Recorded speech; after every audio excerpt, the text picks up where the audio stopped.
ချန်ပီယံလိမှာဂိုးသွင်းနှုန်းအမြင့်ဆုံးစံချိန်ရှင်ဖြစ်လာတဲ့ဟာလန်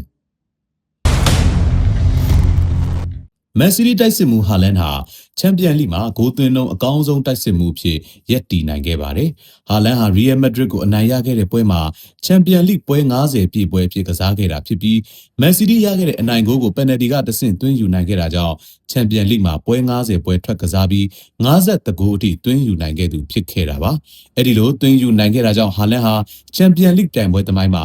ပွဲ90ကစားပြီးဂိုးအများဆုံးသွင်းနိုင်တဲ့ကစားသမားဂိုးသွင်းနှုန်းအကောင်းဆုံးကစားသမားအဖြစ်မှတ်တမ်းဝင်ခဲ့တာပါ။ဟာလန်ရဲ့နောက်မှာတော့ချန်ပီယံလိပွဲ90ကစားပြီးဒုတိယဂိုးအများဆုံးသွင်းထားသူကတော့မန်ယူနဲ့ရီယယ်မက်ဒရစ်ကန်ဝင်တိုက်စစ်မှုတူဖြစ်တဲ့နစ္စတာရိုင်းဖြစ်ပြီး42ဂိုးသွင်းယူနိုင်ခဲ့တာဖြစ်ပါတယ်။ဟာလန်ဟာချန်ပီယံလိမှာပွဲ90ပွဲထွက်ကစားပြီး50ဂိုးသွင်းနိုင်ခဲ့တာဖြစ်ပြီးလူစားဝင်ကစားခဲ့တဲ့၄ပွဲမှာသွင်းနိုင်ခဲ့တဲ့၄ဂိုးပါထည့်ပေါင်းရင်55ဂိုးအထိကိုသွင်းယူနိုင်ခဲ့တာဖြစ်ပါတယ်။ဟာလန်ဟာဆယ်ဘက်ဒေါ့မွန်မန်စီးတီးတို့နဲ့အတူချန်ပီယံလိမှာပွဲထွက်ကစားသမားအနေနဲ့ပွဲ90ကစားပြီး50ဂိုးသွင်းယူနိုင်ခဲ့တာဖြစ်ပါတယ်။ဘောလုံးပွဲတွေကိုရင်ခုန်ခြင်းသူတွေအတွက်24နာရီလုံးဝန်ဆောင်မှုအပြည့်ပေးနေတဲ့ AKL Online Service ရှိပါတယ်။ 555 Mix နဲ့ iBet 789အပါအဝင်မိတ်ဆွေတို့နှစ်သက်တဲ့ဘောလုံးနဲ့ပတ်သက်တဲ့ရင်ခုန်စရာဝန်ဆောင်မှုအားလုံးကိုရယူနိုင်ပါတယ်။စိတ်ဝင်စားတယ်ဆိုရင် Viber နံပါတ်39 439 445